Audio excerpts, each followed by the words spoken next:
Hello നമസ്കാരം. അപ്പോൾ ഞാൻ ഇന്ന് വന്നിട്ടുള്ളത് നാളത്തെ എപ്പിസോഡിൻ്റെ സ്റ്റോറി പറയാനായിട്ടാണ്. നാളത്തെ എപ്പിസോഡിൽ സംഭവിക്കാൻ പോകുന്ന കാര്യങ്ങളാണ് നമ്മളിന്ന് പറയാൻ പോകുന്നത്. അപ്പോൾ എല്ലാവരും സ്റ്റോറി മുഴുവനായിട്ട് കേൾക്കുക. എന്നിട്ട് നിങ്ങൾക്ക് സ്റ്റോറി ഇഷ്ടമായിട്ടുണ്ടെങ്കിൽ സപ്പോർട്ട് ചെയ്യാൻ മറക്കരുത്. ലൈക്ക് ചെയ്യാനും കമൻറ്റ് ചെയ്യാനൊക്കെ മറക്കരുത്. അതുപോലെ ആദ്യമായിട്ട് ചാനൽ കാണുന്ന ആരെങ്കിലും ഉണ്ടെങ്കിൽ ഒന്ന് സബ്സ്ക്രൈബ് ചെയ്ത് സപ്പോർട്ട് ചെയ്യുക കേട്ടോ. അങ്ങനെ നേരെ നമുക്ക് സ്റ്റോറിയിലേക്ക് പോവാം. അങ്ങനെ അലീനയെ കാണാനായിട്ട് ഹോസ്പിറ്റലിലേക്ക് ബാലചന്ദ്രൻ വരുന്നുണ്ട്. ബാലചന്ദ്രൻ അലീനയോട് പറയുന്നുണ്ട്, നീ ഞങ്ങളെല്ലാവരെയും പേടിപ്പിച്ച് കളഞ്ഞല്ലോ മോളെ, എന്താണെങ്കിലും സാരമില്ല, ഒരു അബദ്ധമൊക്കെ സംഭവിച്ചു, സാരമില്ല, എന്നാലും ഞങ്ങളാകെ പേടിച്ചു പോയി, അന്ന് ശർമ്മ സാറ് കണ്ടില്ലായിരുന്നു എങ്കിൽ എന്തായേനെ അവസ്ഥ എന്നൊക്കെ പറയാണ്. അതൊക്കെ കേട്ടപ്പോൾ അലീനയ്ക്ക് ഭയങ്കര വിഷമം തോന്നുന്നുണ്ട്. സോറി സാർ എന്ന് പറയുമ്പോൾ താൻ സോറി ഒന്നും പറയേണ്ട കാര്യമില്ല, തൻ്റെ തെറ്റല്ലല്ലോ എന്ന് മനു പറയണം. അന്നേരം അലീന മനുവിനെ ഒന്ന് നോക്കുന്നുണ്ട്. അപ്പോൾ ബാലചന്ദ്രൻ പറയുന്നത്, ഇപ്പോൾ ഞങ്ങൾക്കുള്ളൊരു സന്തോഷം ആശ്വാസം എത്രയാണെന്ന് നിനക്ക് പറഞ്ഞാൽ മനസ്സിലാവില്ല. നീ ഞങ്ങളെ നോക്കുകയും സംസാരിക്കുകയും ചെയ്യുമ്പോൾ കിട്ടുന്ന ഒരു സന്തോഷം ഉണ്ടല്ലോ, അത് പറഞ്ഞറിയിക്കാൻ പറ്റാത്തതാണ്. എല്ലാവരും പ്രാർത്ഥനയോടെ ഇരിക്കുകയായിരുന്നു, നീ ഒന്ന് കണ്ണു തുറന്ന് ജീവിതത്തിലേക്ക് തിരിച്ചു വരണേ എന്ന്. ആ പ്രാർത്ഥന എന്താണെങ്കിലും ദൈവം കേട്ടു, ഒരുപാട് സന്തോഷമുണ്ട് എന്ന് പറയാണ്. ഇനിയൊക്കെ ശരിയായിക്കോളും, ഇനി കൂടുതലൊന്നും ആലോചിച്ച് വിഷമിക്കേണ്ട എന്നൊക്കെ ബാലചന്ദ്രൻ പറയുന്നുണ്ട്.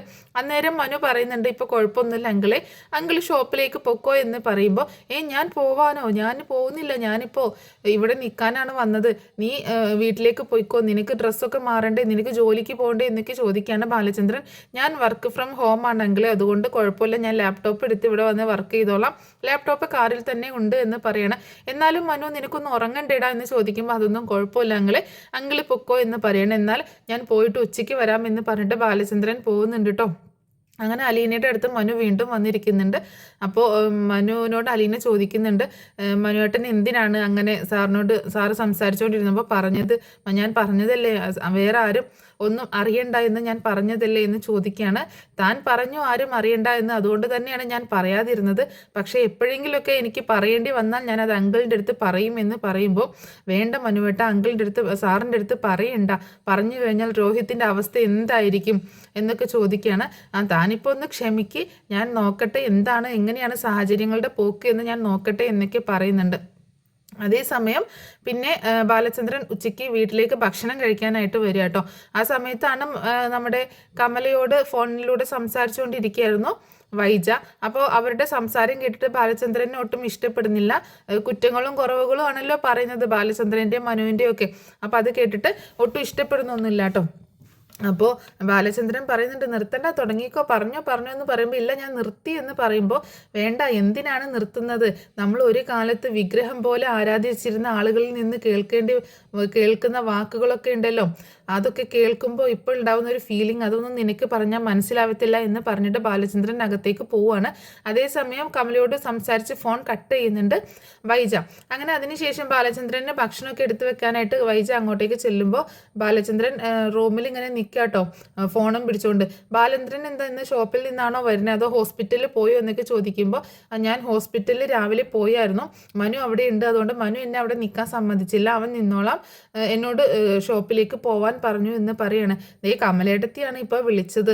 മനു അങ്ങനെ ഹോസ്പിറ്റലിൽ നിൽക്കുന്നത് കമലേട്ടത്തിക്ക് ഒട്ടും ഇഷ്ടപ്പെടുന്നില്ല കേട്ടോ ബാലചന്ദ്ര, അതുകൊണ്ട് മനുവിനോട് എങ്ങനെയെങ്കിലും അവിടെ നിന്ന് പോവാൻ പറ എന്നൊക്കെ പറയുമ്പോൾ, പിന്നെ ആരാ, നീ വന്ന് നിൽക്കോ വൈജ എന്ന് ചോദിക്കുകയാണ്. ഞാൻ വന്ന് നിൽക്കാനോ, ഞാൻ എന്തിനാ അവിടെ വന്ന് നിൽക്കുന്നത്, എൻ്റെ ആരാണ് അവളെ എന്ന് ചോദിക്കുമ്പോൾ, എന്നാൽ പിന്നെ കൂടുതൽ നീ സംസാരിക്കണ്ട, തൽക്കാലം ഞാനും മനുവും ഉണ്ട് അവൾക്ക് കൂട്ടിനായിട്ട്, ഞങ്ങൾ മാത്രം മതി, ബാക്കി അവളുടെ കാര്യങ്ങളൊക്കെ അവിടെ സിസ്റ്റേഴ്സ് നോക്കും, കൂടെ ഒരാളുണ്ടായാൽ മാത്രം മതി, അതുകൊണ്ട് നീ കൂടുതലൊന്നും അതിനെപ്പറ്റി ചിന്തിക്കണ്ട, നിന്നെ കൊണ്ട് പറ്റത്തില്ലല്ലോ എന്ന് പറയുമ്പോൾ, എൻ്റെ മകളൊന്നുമില്ലല്ലോ ഞാൻ അവൾക്ക് വേണ്ടി പോയി കൂട്ടിരിക്കാൻ എന്ന് പറയുമ്പോൾ, ഇനി അഥവാ മകളാണെങ്കിലോ, മകളെപ്പോലെ കണ്ടാൽ എന്താ നിനക്ക് കുഴപ്പം എന്നൊക്കെ ചോദിക്കണം. പിന്നെ ആർക്കോ പിഴച്ചുണ്ടായ ഒരു സന്തതിയെ ഞാൻ എൻ്റെ മകളായിട്ട് കണ്ട് അവളെ പരിചരിക്കണമെന്നോ, എന്നെക്കൊണ്ട് അതിനൊന്നും പറ്റത്തില്ല, ഞാൻ ഈ കൈതക്കൽ മാളിക വീട്ടിലെ കുഞ്ഞിരാമൻ മേനോൻ്റെ മകളാണ്, എന്നെ അതിനൊന്നും കിട്ടത്തില്ല എന്ന് പറയണ വൈജ തെല്ല അഹങ്കാരത്തോടു കൂടി തന്നെ കേട്ടോ. നീ ഇപ്പോഴും കൈതക്കൽ ആ മാളിക വീട്ടിൽ ഇരുന്നോ, അവിടെ നിന്ന് താഴോട്ട് ഇറങ്ങണ്ട, താഴെയും കുറേ മനുഷ്യരുണ്ട്. ഞാൻ മുകളിൽ ഇരുന്നു കൊണ്ട് ഇങ്ങനെ നോക്കുമ്പോഴേ താഴെയുള്ളവരൊക്കെ വളരെ ചെറുതായിട്ട് നിനക്ക് തോന്നും. നീ താഴെ ഒന്ന് ഇറങ്ങി നോക്കണം. നിന്റെ അവസ്ഥ എത്രത്തോളം ചെറുതാണെന്ന് അറിയണമെങ്കിൽ, നീ താഴെയുള്ളവരെക്കാളും എത്രത്തോളം ചെറുതാണ് എന്ന് അറിയണമെങ്കിൽ നീ താഴോട്ടൊന്ന് ഇറങ്ങി നോക്കണം, എന്നാലേ മനസ്സിലാവത്തുള്ളൂ എന്ന് പറഞ്ഞിട്ട് ബാലചന്ദ്രൻ നല്ല കൊട്ട് വൈജയ്ക്ക് കൊടുക്കുന്നുണ്ട്. അപ്പോൾ അതൊന്നും വൈജയ്ക്ക് ഇഷ്ടപ്പെടുന്നില്ല കേട്ടോ. ഓ, നിങ്ങൾക്ക് അവളെ പറ്റി പറഞ്ഞപ്പോൾ വല്ലാണ്ട് അങ്ങോട്ട് പൊള്ളുന്നുണ്ടല്ലോ, ആരാ അവൾ നിങ്ങളുടെ എന്നൊക്കെ ചോദിക്കുകയാണ് വൈജ. അപ്പോൾ ബാലചന്ദ്രൻ പറയുന്നുണ്ട്, അവളെ എനിക്ക് എൻ്റെ ബബിതയെ പോലെ, എൻ്റെ കൃഷ്ണമോളെ പോലെ, എൻ്റെ മകളാണ് അവളും എന്ന് തന്നെ പറയണം. എൻ്റെ മോളെ പോലെ തന്നെയാണ് ഞാൻ കാണുന്നത് എന്ന് പറയുമ്പോൾ, ഓ മോളെ പോലെ എന്ന് അങ്ങോട്ട് പറഞ്ഞാൽ മതിയല്ലോ, പിന്നെ എന്തിനും സൗകര്യം ഉണ്ടല്ലോ, മോളാണെന്നും പറഞ്ഞ് കൊണ്ട് നടക്കാൻ എന്നെക്കൊണ്ട് കൂടുതലൊന്നും പറയിപ്പിക്കണ്ട എന്ന് വൈജ പറയുമ്പോൾ, വൈജ നിൻ്റെ ദുഷിച്ച നാവ് കൊണ്ട് പറയുന്ന വാക്കുകളൊക്കെ ഒരിക്കൽ നിനക്കെതിരെ തിരിഞ്ഞു കൊത്തും. അന്നേരം നീ ഇതൊക്കെ തിരിച്ചെടുക്കാൻ പറ്റാത്തൊരു സിറ്റുവേഷനിലാവും എന്ന് പറയുമ്പോൾ, എന്നെ ഒരിക്കലും ആരും ഒന്നും തിരിഞ്ഞു കൊത്താൻ പോകുന്നില്ല. ഞാൻ പറയുന്ന കാര്യങ്ങളൊക്കെ എന്താണെന്ന് എനിക്ക് വളരെ കൃത്യമായും വ്യക്തമായും അറിയാവുന്നതാണ് എന്ന് വൈജ പറയാണ്. അത് കേട്ടപ്പോൾ ബാലചന്ദ്രൻ ഒന്ന് ചിരിച്ച് തള്ളുന്നുണ്ട്. കാരണം സത്യം എന്താണെങ്കിലും ബാലചന്ദ്രൻ ഇതുവരെ അറിഞ്ഞിട്ടില്ല. നമുക്ക് പ്രതീക്ഷിക്കാം ഈ ആഴ്ചയിലും നെക്സ്റ്റ് ആഴ്ചയിലും ഒക്കെ ആയിട്ട് ബാലചന്ദ്രൻ സത്യം അറിയുന്ന ഒരു കാര്യം. പക്ഷേ ബാലചന്ദ്രൻ വൈജയുടെ ഈ അഹങ്കാരം കൊണ്ടാണ് ഇങ്ങനെയൊക്കെ സംസാരിക്കുന്നത്. അഹങ്കാരമുള്ള സംസാരം കൊണ്ടാണ് അതിന് തക്ക മറുപടി കൊടുക്കുന്നത് കേട്ടോ. അങ്ങനെ ബാലചന്ദ്രൻ പറയുന്നുണ്ട്, എനിക്ക് വിശന്നിട്ട് വയ്യ, എനിക്ക് ഭക്ഷണം കഴിച്ചിട്ട് പെട്ടെന്ന് പോകണം, ഞാൻ ഹോസ്പിറ്റലിലേക്ക് ചെന്നിട്ട് വേണം മനുവിനൊന്ന് വീട്ടിലേക്ക് പോവാൻ എന്ന് പറയണം.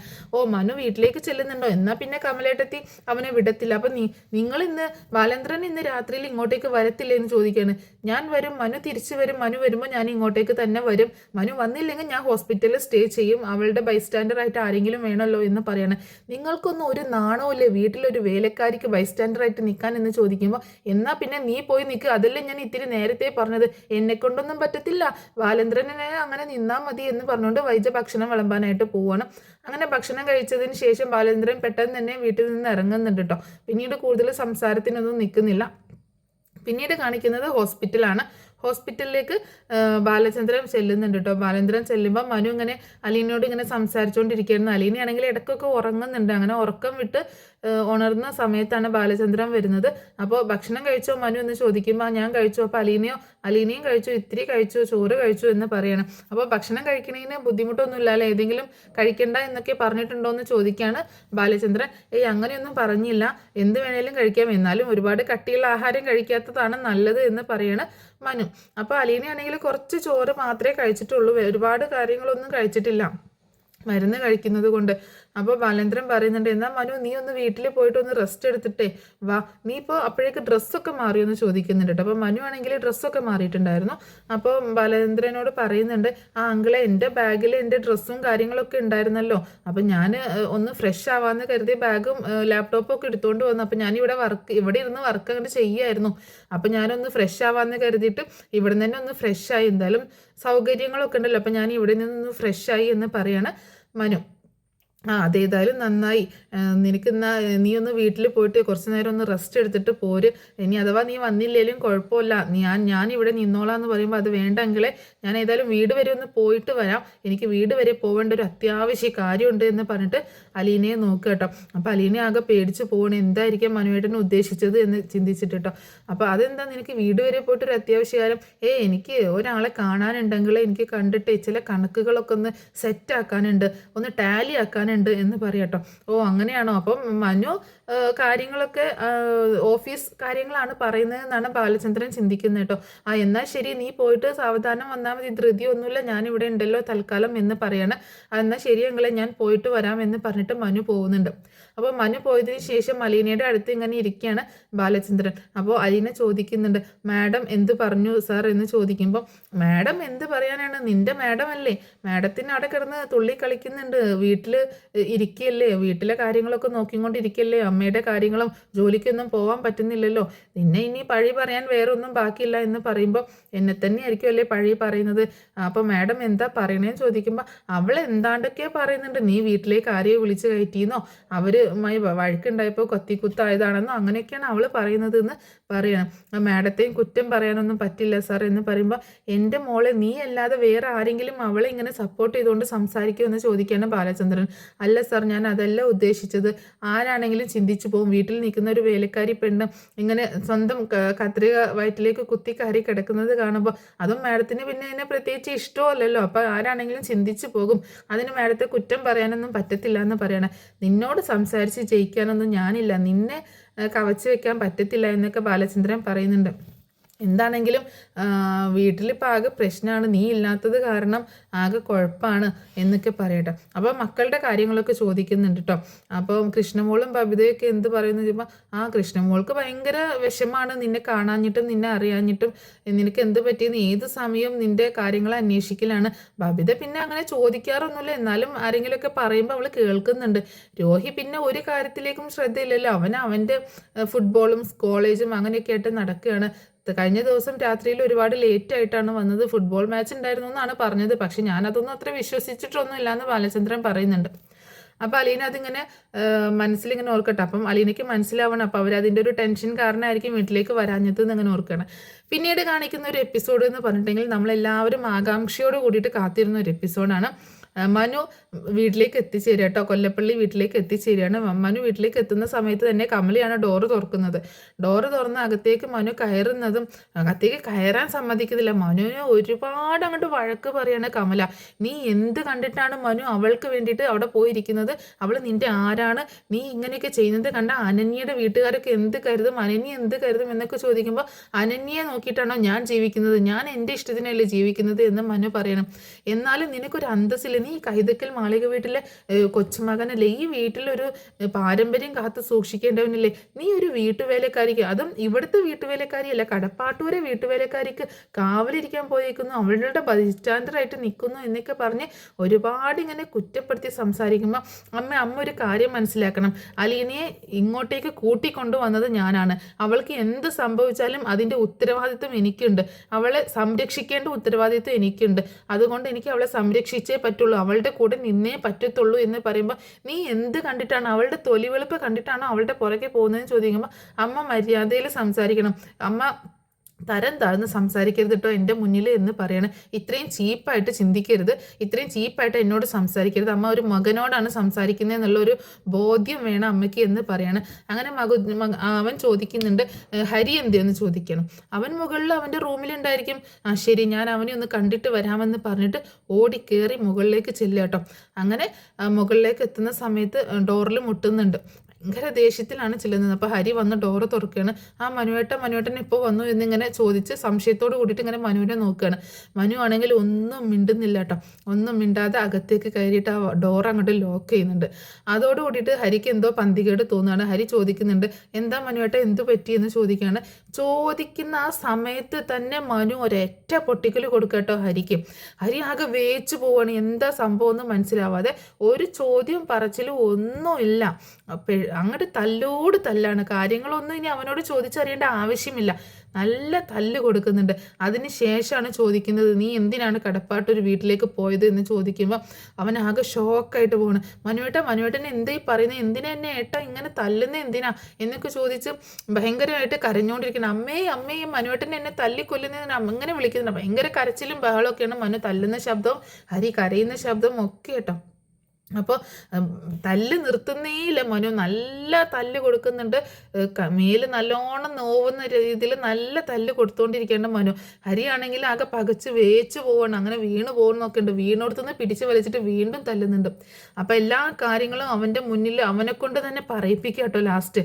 അപ്പം അവനാണെങ്കിൽ പേടിച്ചൊന്നും പറയാനിങ്ങനെ മടിച്ച് നിൽക്കുമ്പോൾ എൻ്റെ മുന്നിൽ ഇനി നീ ഒന്നും ഒളിക്കാൻ നിൽക്കണ്ട, എല്ലാം അറിഞ്ഞു വെച്ചിട്ടാണ് ഞാൻ നിൻ്റെ അടുത്തേക്ക് വന്നേക്കുന്നത് എന്നൊക്കെ പറഞ്ഞ് അവനോട് ഇങ്ങനെ ചോദിക്കുകയാണ് കാര്യങ്ങൾ. അപ്പോൾ അവന് പേടിച്ച് ഇങ്ങനെ കാര്യങ്ങളൊക്കെ പറഞ്ഞുകൊണ്ടിരിക്കുമ്പോൾ ഓരോ കാര്യങ്ങൾ പറയുമ്പോഴും അവനിട്ടിട്ട് നല്ലത് പൊട്ടിച്ചുകൊണ്ടിരിക്കുകയാണ് മനു.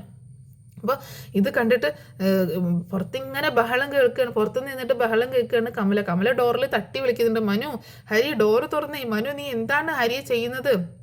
എന്നൊക്കെ ചോദിച്ച് ഇങ്ങനെ ബഹളം ഉണ്ടാക്കുന്നുണ്ട് കേട്ടോ. അപ്പോഴൊന്നും മനു നിർത്തുന്നില്ല. ഇവനെ കൊണ്ട് ഇങ്ങനെ ഓരോ കാര്യങ്ങൾ എണ്ണി എണ്ണി പറയിപ്പിക്കുകയാണ്.